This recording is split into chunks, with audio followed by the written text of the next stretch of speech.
Hello everyone, आप देख रहे हैं चैनल एसोल डिफेंस। देखिए, टाइटल और थंबनेल देखकर आप समझ गए होंगे। आज की वीडियो आपके मार्कशीट पे रहने वाली है, जिनके भी रिजल्ट आए हैं 2023 में उन स्टूडेंट्स के लिए।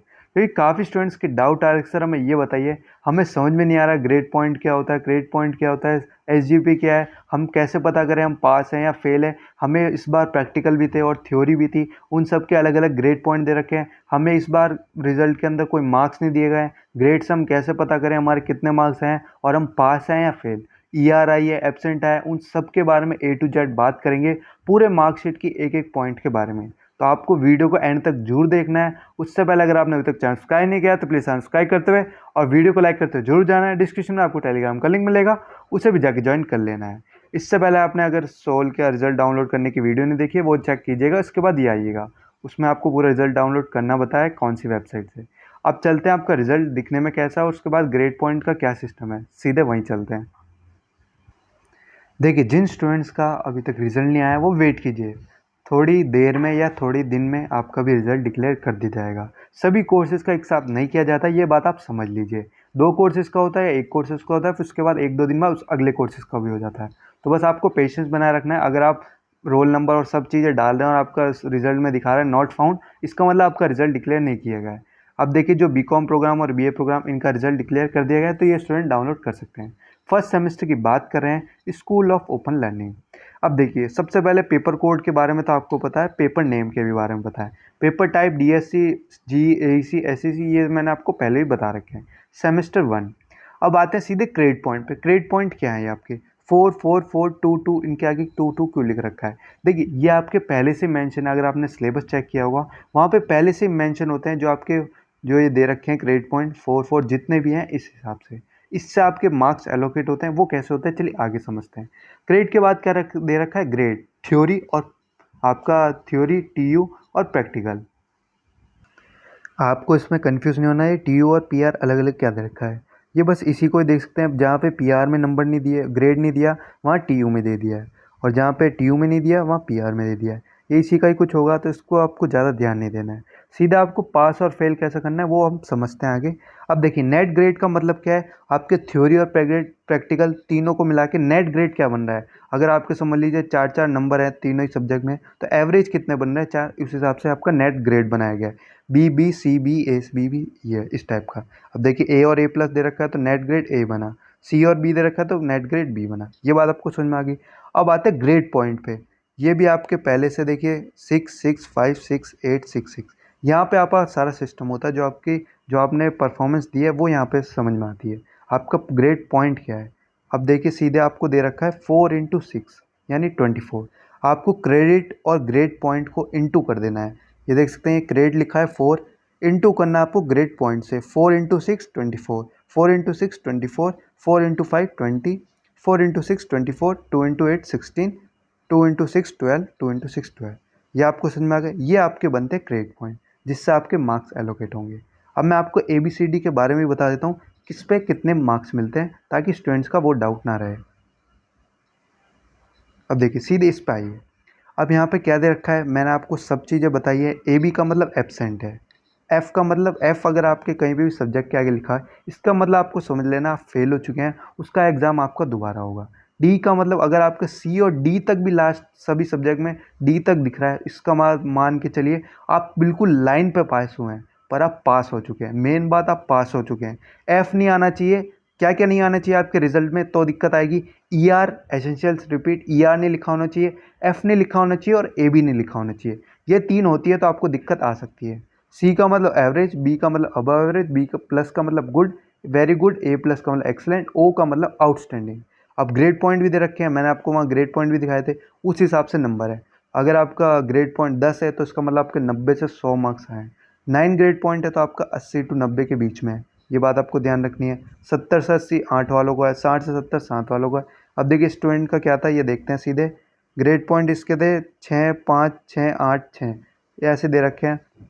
तो 6 50 से 60 वाले ज़्यादा मार्क्स हैं इसके, मतलब 50 से 60 स्कोर किया है इन्होंने ज़्यादातर पेपर में।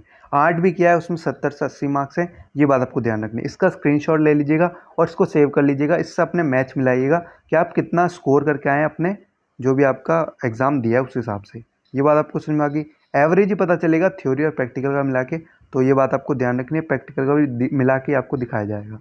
80 to 90 है, 70 to 80 है, इसको आप सेव कर लीजिएगा। सीधे चलते हैं दोबारा उस पर। ये बात आपको समझ में आ गई। यहाँ क्रेडिट पॉइंट हो गई। अब इन क्रेडिट पॉइंट का टोटल करना होता है, जो लास्ट में इन सब का टोटल होके देख सकते हैं यहाँ पे नीचे आता है। ये बात आपको समझ में आ गई।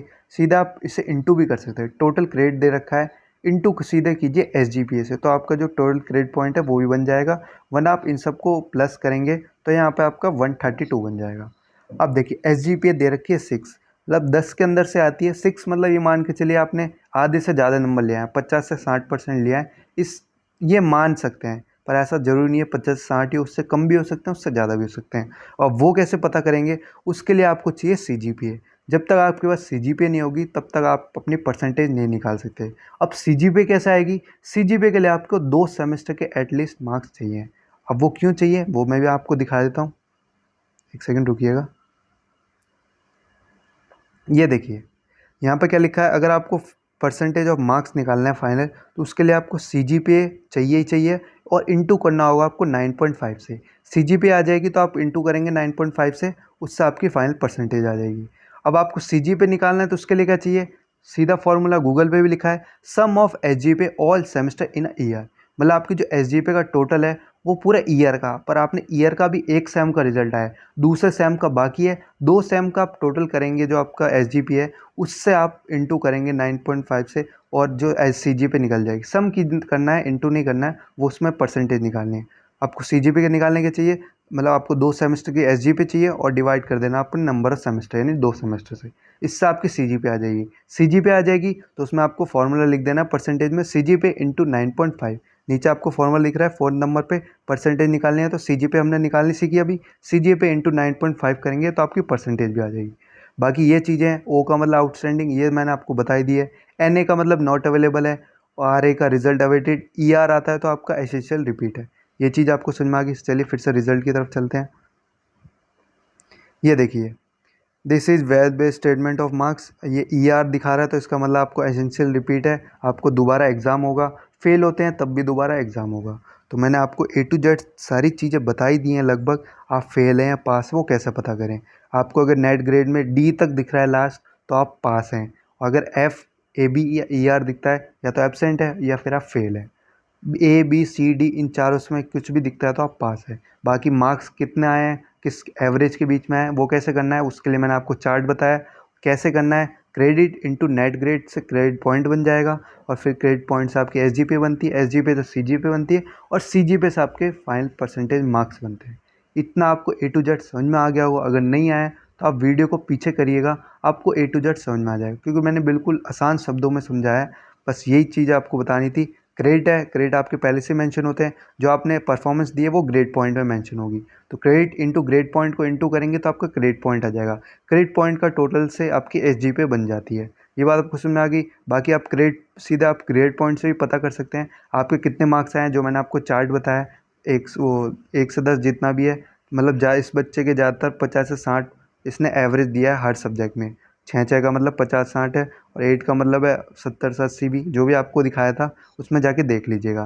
बाकी जो आपका नेट ग्रेड है, थ्योरी प्रैक्टिकल, वो मैंने आपको A to Z समझा ही दिया है। अगर आपको इसमें अभी भी कोई डाउट हो तो आप कमेंट से पूछ सकते हैं। अगर इसे प्रिंट कराना है तो आप सीधे प्रिंट पे क्लिक कीजिएगा।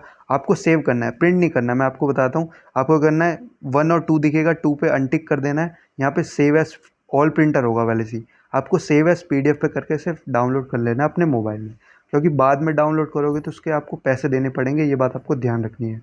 बाकी कोई डाउट्स हो तो आप कमेंट से पूछ सकते हैं। चलिए फिर वीडियो को ही ख़त्म करते हैं। अपने दोस्तों के साथ ज़रूर शेयर कीजिएगा।